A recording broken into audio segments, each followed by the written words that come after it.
Prime Minister Morrison has promised Australians a strong and stable government. Today, one Liberal MP has told The Australian that the Liberals' treatment of the Nationals was, and I quote, like appeasing a child who has a tantrum. This is what we have they've been doing for 4 years. The more they don't get their way, the bigger the tantrum is.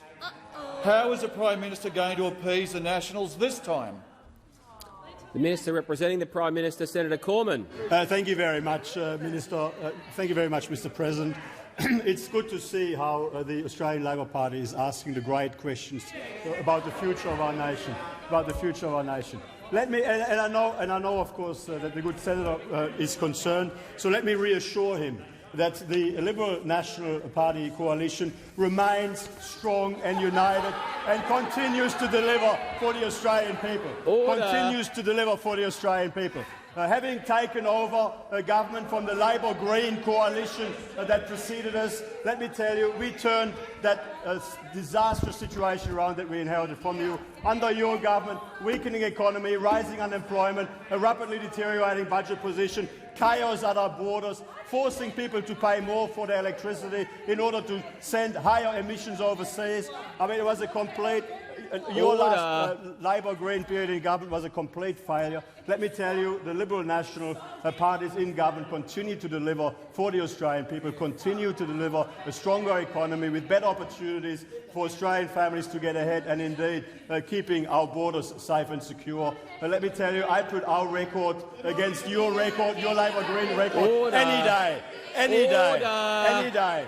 And you can come in here and ask juvenile on my left and my right politics-type questions. You know what? I actually, given that you used to be a national secretary of a great union, the Transport Workers Union, I think you should be embarrassed that you've accepted that sort of question from your tactics committee.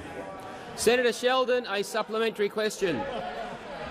Yesterday, sorry, Senator Sheldon, I'll wait for silence. On my left and my right. Across the chamber, Senator Sheldon is on his feet. Senator Sheldon. Yesterday, former Prime Minister Turnbull told journalists in the Marble foyer that, and I quote, those people who are advocating that the government should fund coal-fired power are basically making the case for higher emissions and higher energy prices. And that is nuts. Does the Prime Minister agree with the former Prime Minister Turnbull? No. Senator Cormann. Thank you very much, Mr. President. I thank you for the supplementary question. And I remember my time in the Turnbull cabinet when it is that we initiated the underwriting investment in new generation program, which was deliberately technology neutral.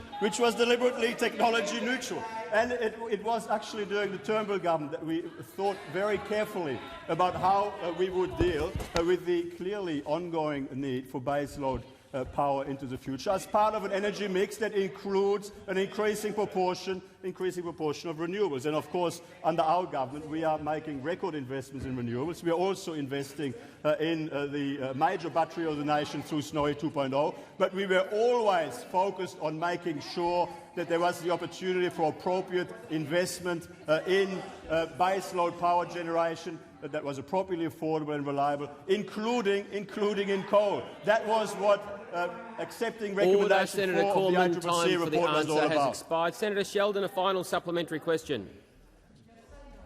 Senate Deputy Nationals leader Matt Canavan tweeted yesterday that the renewables are the dole bludgers of the energy system. Does the Prime Minister agree with Senator Canavan's comments? Senator Cormann. Thank you very much, Mr. President. I've actually provided an answer on record in relation to this. I don't agree with that description. Renewable energy is a very important part of our energy mix. But in order to ensure that we can deliver affordable, reliable energy supplies, we need to ensure that we continue to make sensible decisions about the entire energy mix, which will continue to also rely substantially on Australian coal. And let me tell you, relying on Australian coal and demonstrating to the world how we are able to lower emissions through higher efficiency, lower emissions coal-fired power station technology. That will actually help reduce emissions around the world, because if we displace brown coal, which is more polluting, with high-quality Australian black coal into Healy plants, that is actually a good thing for the environment. And that is perhaps something that the Labor Party used to understand. And if you thought about it, you might get your head around it again.